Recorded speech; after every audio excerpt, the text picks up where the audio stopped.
আসসালামু আলাইকুম। আজকে আপনাদের সাথে শেয়ার করব একটা রেস্টুরেন্টের রিভিউ। আমরা অনেকগুলি বাইক দেখি, বাইকের মাধ্যমে কোন বাইকটা আমরা পছন্দ করব ভাবছিলাম না, তারপর আমরা গরিবের রয়্যাল ইনফিনিট বাইকটা নিলাম। অবশেষে আমরা বাইক নিয়ে রেস্টুরেন্টের উদ্দেশ্যে রওনা হলাম। আপনারা যারা প্রবাসী আছেন তারা হয়তো জানেন না, কিশোরগঞ্জ বৌলাই ইউনিয়নের নাগবাঙ্গা থেকে কিশোরগঞ্জ 1400 ইউনিয়নে যাওয়ার একটা বাইপাস রাস্তা হয়েছে। সেই বাইপাসকে কেন্দ্র করে এখানে কিছু রেস্টুরেন্ট গড়ে উঠে। আমরা আজকে চলে গেলাম স্বাদের বাহার রেস্টুরেন্টে। পাশে আরেকটা রেস্টুরেন্ট আছে, ওটা অন্যদিন আমরা রিভিউ দিব। তারপর রেস্টুরেন্টে প্রবেশ করে আমরা ফ্রেশ হয়ে নিলাম। ভিতরের ইনডোরটা দেখাই, ইনডোরটাও দেখতে সুন্দর ও চমৎকার। তারপর ওয়েটারকে ডাক দিলাম, ডাক দিয়ে মেনু কার্ড হাতে নিয়ে আমি গ্রিল অর্ডার করলাম এবং আমার সাথে নাইম ভাইয়ের জন্য গরুর গোস্ত অর্ডার করলাম।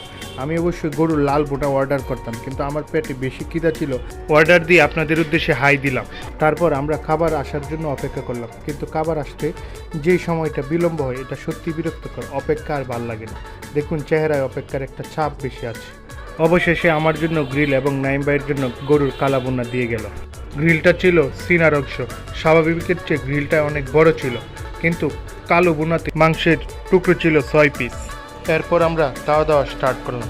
স্বাভাবিকের তুলনায় রেস্টুরেন্টে খাওয়া দাওয়া করলে সময় একটু বেশি লাগে, কারণ এখানে অনেক গল্পগুজব হয়। গ্রিলটা অনেক ভালো হয়েছে, কিন্তু গরুর কালো বোনাতে কালো জিরার পরিমাণ বেশি ছিল, যা আমরা স্বাভাবিকভাবে খেয়ে অভ্যস্ত নয়। এত সুন্দর ট্রিট দেওয়ার জন্য নাইম ভাইকে ধন্যবাদ দিলাম। তারপর আমরা রিভিউ দিলাম, মোটামুটি ভালোই চলে।